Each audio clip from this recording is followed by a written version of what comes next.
अबीरा अपनी अम्मी को कहती है मैं देख के आती हूँ सबराना आई है या नहीं। सुबुही कहती है मैं टेरेस पर वॉक कर रही थी, मैंने देख लिया था, सबराना तो काफ़ी देर की आ गई है, सरमद उसे छोड़ गया है। अबीरा कहती है मोहित को शर्म नहीं आती, अपनी बीवी को दूसरों के साथ भेज रहा है। सुबुही सबराना को कहती है तुम दूसरों के बारे में सोचना छोड़ दो, क्योंकि तुम भी जिंदगी में आगे बढ़ चुकी हो। मैंने तुम्हें बहुत समझाया था कि मोहित को तुम्हारी ज़रूरत है, तुम उसके करीब रहो, लेकिन तुमने खुद सबराना को अपनी जगह दी है। अनीसा सबराना को कहती है मुझे उम्मीद है कि मोहित का रवैया तुम्हारे साथ बिल्कुल ठीक हो जाएगा। तुम जब चली जाती हो तुम्हें बहुत मिस करता है, बस इस बात का इकरार नहीं करता। हम तुम्हारे एहसानमंद हैं।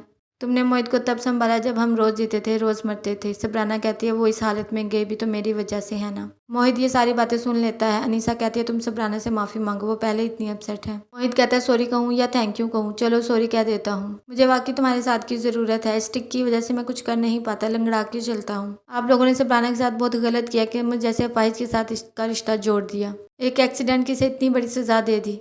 मैंने सरमद की आंखों में देखा है वो अभी सबराना को पसंद करता है। तुम अपने बाबा से बात करो ताकि वो तुम्हारी और सरमद की शादी करवा दे। शुजा कहता है तुम कल से ऑफिस जाओगे, मैं ऑफिस जा जाकर थक गया हूँ। मोहित कहता है आप थक गए हैं ऑफिस संभाल संभाल के, मैं अपाहिज हुआ हूँ, यूजलेस नहीं। सबराना कहती है छोटी सी बात पर आपको मोहित को इतना नहीं डांटना चाहिए था, मुझे बहुत दुख हुआ है। शुजा कहता है तुम भी तो यही करती हो।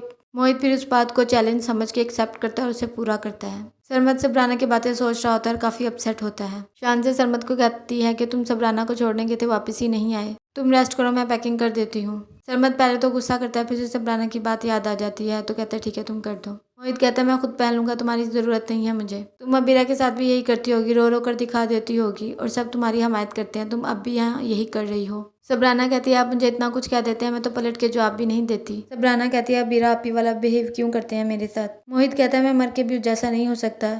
सुबुही अबीरा को कहती है तुम भूल क्यों नहीं जाती मोहित और सबराना को। अबीरा कहती है आप टेरेस पर खड़ी हुई थी सबराना की फिक्र में, आप अब भी उसकी फिक्र करती हैं, उससे मोहब्बत करती हैं और मुझे कह दिया मैं मोहित को दिल से निकाल दूं। अनीसा शुजा को कहती है इससे ज़्यादा काम मत करवाइएगा, अगर तुम थोड़े से भी थक जाओ तो फौरी घर आ जाना। अबीरा वहाँ से गुजरती है। अनीसा कहती है मेरे बेटे का सदका दे देना, लोगों की बुरी नज़र ना पड़े मेरे बेटे पर। शुजा कहता है आपको ऐसा नहीं कहना चाहिए था। अनीसा कहती है जो कुछ उन्होंने किया है उसके मुकाबले में ये कुछ भी नहीं है। मोहित को उसके एम्प्लॉय कहते हैं सर आप परेशान ना हो, आप जल्द ठीक हो जाएंगे। कलसूम राशिदा को कहती है आप जाएं रेस्ट करें, मैं देख लेती हूँ। कलसूम कहती है आपको पता है ना सबरीना और सरमद का क्या ताल्लुक रहा है और अब उसका शानजे से क्या रिश्ता है। कावर कहता है सरमद सबराना को मेरे कहने पर लेकर आया था, अगर किसी की सोच घटिया हो तो मैं क्या कर सकता हूँ। हारून की अम्मी अबीरा को मिलने आती है और कहती मुझे पता चला था तो तुम्हारी तबीयत नहीं ठीक। अबीरा कहती है अगर आप कॉल कर लेती तो आपको आने की जरूरत ना पड़ती। सबुही कहती है अच्छा हुआ आप आ गई, हमसे मिल भी ली। हारून की मामा अबीरा को पैसे देती है और कहती अपनी पसंद से शॉपिंग कर लो।